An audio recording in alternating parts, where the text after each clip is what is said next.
Many years ago, I started off poor. I started off pretty stupid. And over the years, I began to study the subject of success. And I had one simple idea that came upon me in my late teens, and I think it was the most important idea that I've ever had. And it was simply this, that if you study successful people and you do what they do, you'll be more successful. You can be the most talented, the smartest, the best educated person with the most valuable contacts and all the advantages in life, but if you are not focused, it doesn't do you any good at all. If you do not have clear, specific goals for your life, you are doomed forever to work for people who do. So the key starting point with regard to clarity is to know where it is you're going and what it is you want to be and what it is you want to have and what it is you want to do.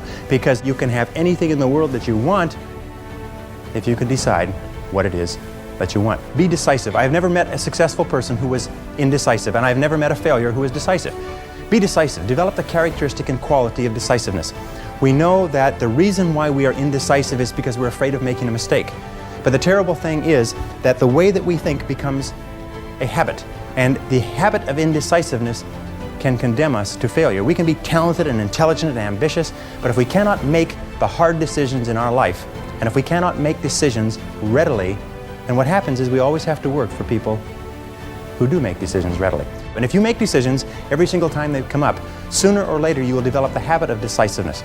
You'll be very clear about what it is you want, and it's easy to make decisions if you know what it is you want to accomplish. The thing to do about decisions is to make a decision. And if that doesn't work, make another decision. And if that doesn't work, make another decision. And if that still doesn't work, you're probably in the wrong field anyway. You've got to have a dream if you want to make a dream come true. The best way to predict the future is to create it.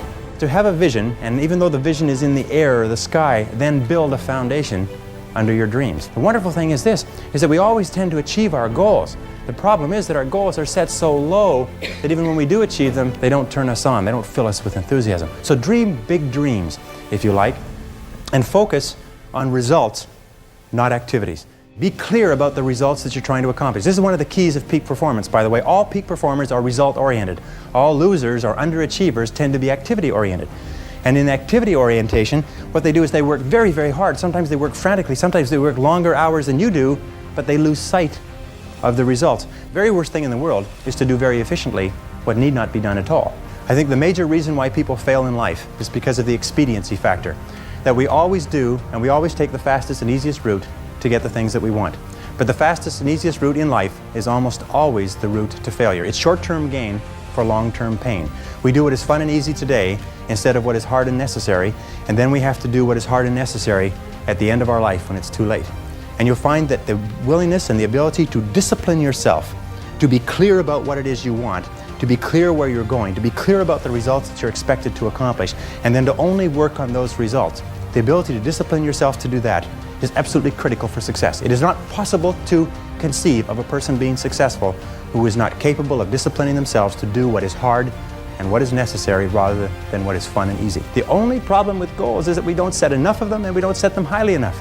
You can have anything you want. Imagine you could have anything that you want, anything that you can hold in your mind on a continuing basis you can have. Anything that you are crystal clear about wanting and are willing to pay the price to get, you can have. Be clear about what you want. Be clear about what you have to do to get it. Be clear about your vision.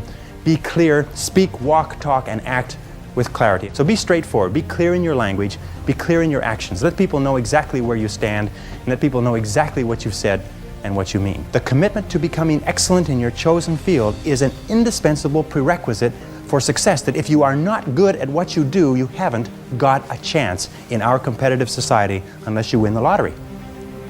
That success is predictable. If you commit yourself to becoming excellent, it does a whole lot of other things within your mind, but if you commit yourself to becoming excellent, it changes everything about you. You must commit yourself to excellence. You must commit yourself to becoming the best.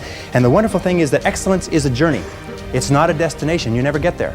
Complacency and satisfaction are the key enemies of excellence. But once you commit yourself to becoming excellent, the whole world opens up for you. Do your best every time out and always strive to do it better. Do your best every time out and always strive to do it better. When you become excellent, you come to the attention of people, and people try to get you, and they give you more responsibilities and more opportunities. You can become anything that you want to become. The harder you work, the better you get.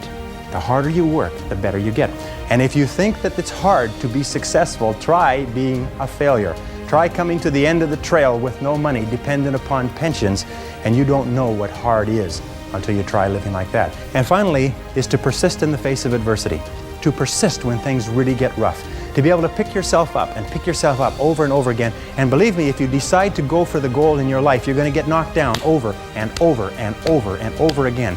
Every single week you're going to have heartaches and disappointments and frustrations and setbacks and obstacles, but without those obstacles, no success is possible. But if you want to see if you're a brave person, what they call the 4 o'clock in the morning courage, wait when things go completely to pieces, when things are the worst, when your very best deal falls apart and your rent is late and you're tired and you're sick and everybody is mad at you and your car doesn't work, then it's the person that picks themselves up and says, nothing is going to stop me. Develop the quality of being unstoppable.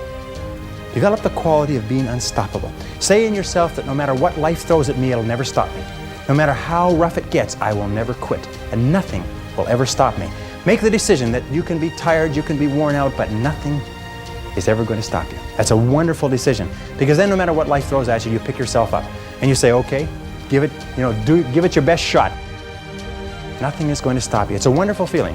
It's a wonderful feeling. It's the basis of self-esteem.